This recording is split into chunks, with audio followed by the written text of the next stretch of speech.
Mantan terpidana kasus pembunuhan Vina dan Eki, Saka Tatal, dijadwalkan diperiksa di Bareskrim Polri pada siang hari ini. Saka diperiksa sebagai saksi kasus dugaan pemberian keterangan palsu yang melibatkan Aib dan Dede.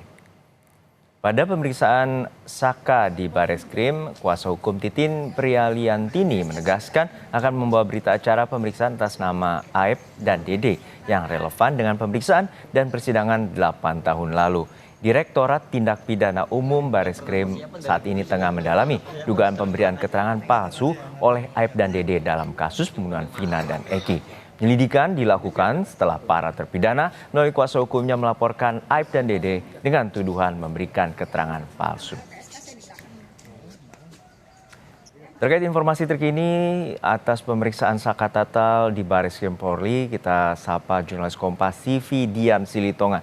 Dian, siang hari ini pemeriksaan akan dilakukan oleh tim Bareskrim Polri. Lalu seperti apa proses pemeriksaan dan apa saja materi yang akan digali pada Saka?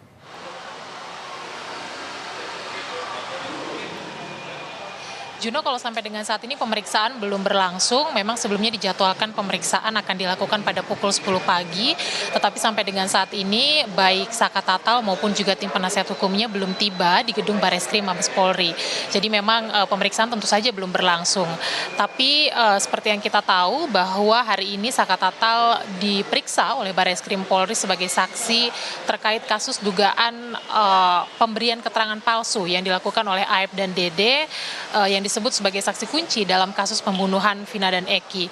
Karena memang lewat keterangan keduanya lah kemudian penyidik Polres Cirebon pada 2016 yang lalu menangkap 8 orang yang kemudian ditetapkan sebagai tersangka dan saat ini menjalani proses hukuman begitu ya. Nah, karena memang laporan ini adalah terkait dengan dugaan keterangan palsu yang kemudian menyebabkan salah satunya Saka Tatal harus menjalani proses hukum, tentu salah satunya nanti penyidik akan menggali keterangan dari Saka Tatal. Apakah pada malam kejadian Saka Tatal berada di lokasi kejadian atau tidak, seperti yang disampaikan oleh Aib dan Dede lewat berita acara pemeriksaan pada proses penyidikan 2016 yang lalu. Kalau memang Saka Tatal mengaku tidak berada di lokasi, tentu Saka Tatal harus bisa menjelaskan secara detail pada saat itu dia sedang berada di mana, kemudian bersama dengan siapa, kemudian juga melakukan apa. Nah, penyidik juga tentu akan menggali keterangan apakah Saka Tatal mengenal baik korban Vina dan Eki maupun juga saksi kunci Aib Dede, dan kemudian juga apakah Saka Tatal mengenal 7 terpidana lainnya, sejauh mana relasi Saka Tatal dengan pihak-pihak terkait. Kemudian juga tentu penyidik akan menggali keterangan dari Saka Tatal, bagaimana kronologi penangkapan atau setidaknya dari perspektif Saka Tatal, apa alasan yang menyebabkan kemudian Saka Tatal harus ditangkap hingga akhirnya ditetapkan sebagai tersangka dan menjalani proses hukum. Kita tahu Saka Tatal sudah menjalani pidana selama 3 tahun penjara.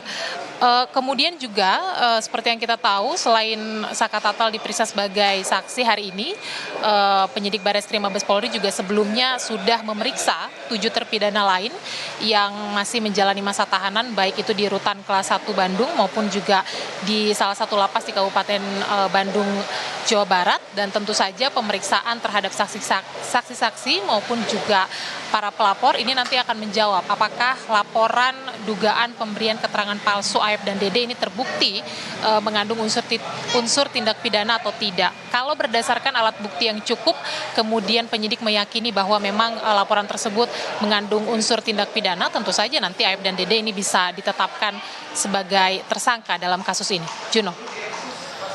Baik, kita nantikan bagaimana proses pemeriksaan Saka Tatal siang hari ini atau pagi hari ini oleh Bareskrim Polri. Terima kasih jurnalis Kompas TV Dian Silitonga.